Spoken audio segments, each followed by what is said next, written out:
है जिम्मेदार? 2 जवानों की शहादत के पीछे सच क्या है? क्या ये मुठभेड़ थी या फिर कोई सोची समझी साजिश? क्या जंगलों में चली गोलियों ने नक्सलियों को निशाना बनाया या फिर हमारे ही जवानों को? और सबसे बड़ा सवाल, क्या जवानों की कुर्बानी का सच अब भी अंधेरे में? नमस्कार, मैं अस्मिता तिवारी और आप देखना शुरू कर चुके हैं ग्लोबल मीडिया अपडेट। झारखंड की धरती ने एक बार फिर अपने लाल खो दिए। मनातू इलाके में 3 सितंबर को पुलिस और नक्सलियों के बीच मुठभेड़ की खबर आई थी। उस गोलीबारी में राज्य के बहादुर जवान संतन मेहता और सुनील राम ने अपनी जान देश के नाम कर दी थी। उनके बलिदान की खबर सुनकर पूरे राज्य में शोक की लहर दौड़ गई थी। घटना के बाद शहीद जवानों के परिजनों को सांत्वना देने पहुंचे अधिकारी। झारखंड सरकार ने तुरंत मुआवजे का ऐलान किया। खुद वित्त मंत्री राधाकृष्ण किशोर ने कहा कि शहीद परिवारों को आर्थिक सहायता राशि जल्द उपलब्ध कराई जाएगी। परिवारों को मदद देने की तैयारी भी पूरी कर ली गई थी। ऐसा लगा कि एक दुखद घटना के बाद राज्य और प्रशासन ने अपना कर्तव्य निभा दिया।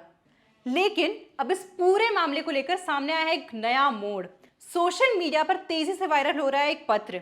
दावा किया जा रहा है कि यह पत्र चतरा पलामू सीमांत जोनल कमेटी TSPC नामक नक्सली संगठन की ओर से जारी किया गया है। पत्र ने जवानों की शहादत पर बड़े और गंभीर सवाल खड़े कर दिए हैं। ये रहा पूर्ण पत्र। आप सब विभिन्न मीडिया के माध्यम से सुने व जानते हैं कि कॉमरेड शशिकांत जी और पलामू पुलिस में भीषण मुठभेड़ हुई और 2 जवान शहीद हो गया और 1 घायल है, जो चिंता और दुख की बात है। इस दुख की घड़ी में शहीद जवान के घर परिवार के हर दुख पर संगठन साथ है एवं घायल जवान ठीक हो जाए, यही मेरी शुभकामना है। ज्ञात हो कि नक्सल मुक्त राज्यव्यापी दमन नीति राज्य व केंद्र सरकार संचालित कर रही है तथा आदिवासियों का जल जंगल जमीन की लड़ाई को कुचल देने के लिए समय सीमा 31 मार्च 2026 तक तय है। यही कारण से संतन मेहता सुनील राम को शहीद होना पड़ा है और न जाने अभी कितने को शहीद होना होगा, क्योंकि संतन मेहता सुनील राम को संगठन की गोली से मौत नहीं हुआ है, बल्कि पुलिस की आपसी दुश्मनी गलती से एक जवान के द्वारा संतन सुनील राहुल को महज 20 फीट की दूरी से एक जवान को 9 गोली मार दी जाती है, जो उच्च स्तरीय जांच का विषय है। मैं गोलीबारी की जानकारी व पोस्टमार्टम रिपोर्ट की फिर से जांच टीम गठन जांच करा ले, दूध का दूध और पानी का पानी हो जाए, जो आने वाले समय में पुनरावृत्ति न होने और निर्दोष जवान का जान जाने से रोका जा सके। इस पत्र की पुष्टि ग्लोबल मीडिया अपडेट नहीं करता। पत्र में साफ तौर पर कहा गया कि जवान संतन मेहता और सुनील राम की मौत नक्सलियों की गोली से नहीं, बल्कि पुलिस की आपसी फायरिंग और गलती का नतीजा है। पत्र इस मुठभेड़ को साजिश बताती है और IG SP सहित कई अधिकारियों की भूमिका पर सवाल उठाती है। यहां तक लिखा है कि यह घटना उच्च स्तरीय जांच का विषय है और पोस्टमार्टम रिपोर्ट फिर से जांच करानी चाहिए। अब सवाल उठते हैं, अगर यह पत्र सच है तो शहीदों की शहादत पर संदेह की परतें क्यों चढ़ रही है? क्या पुलिस की कार्रवाई में कोई चूक हुई थी या फिर नक्सली संगठन केवल अफवाह और भ्रम फैलाने की कोशिश कर रहा है? क्यों अब तक पुलिस और प्रशासन की ओर से इस वायरल पत्र पर कोई आधिकारिक प्रतिक्रिया सामने नहीं आई? चुप्पी क्या किसी बड़ी सच्चाई को छिपा रही है या यह सिर्फ एक झूठा प्रोपेगेंडा है?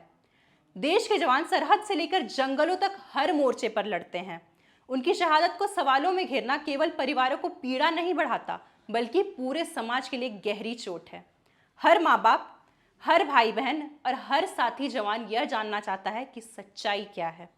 अब नजरें टिकी है इस बात पर, क्या इस वायरल पत्र की असलियत सामने आएगी? क्या जवानों की शहादत के पीछे का सच खुलेगा? और सबसे अहम सवाल, क्या आने वाले समय में ऐसे हालात रोकने के लिए सरकार और पुलिस ठोस कदम उठाएंगे? क्योंकि देश जानना चाहता है उसके रखवाले किसके लिए और कैसे शहीद हुए। उनकी कुर्बानी का सम्मान तभी होगा जब सच सामने आएगा और इंसाफ होगा। जवानों की शहादत को सवालों की धुंध में नहीं, बल्कि सच्चाई की रोशनी में याद किया जाना चाहिए। हमने अपने पिछले वीडियो में आपको बताया था कि सिर्फ मुआवजे से किसी की कमी पूरी नहीं हो सकती, और अब नक्सलियों द्वारा जारी किया गया यह पत्र पूरे मामले को एक नया मोड़ दे रहा है। इस पर अब तक पुलिस प्रशासन की कोई प्रतिक्रिया सामने नहीं आई है। उनकी चुप्पी कहीं ना कहीं कई सवालों के जवाब भी दे रही है। ऐसे में आपकी क्या राय है, हमें कमेंट बॉक्स में ज़रूर बताएं। ऐसी तमाम खबरों के लिए जुड़े रहें हमारे चैनल ग्लोबल मीडिया अपडेट के साथ। वीडियो को लाइक करें, चैनल को सब्सक्राइब करें। धन्यवाद।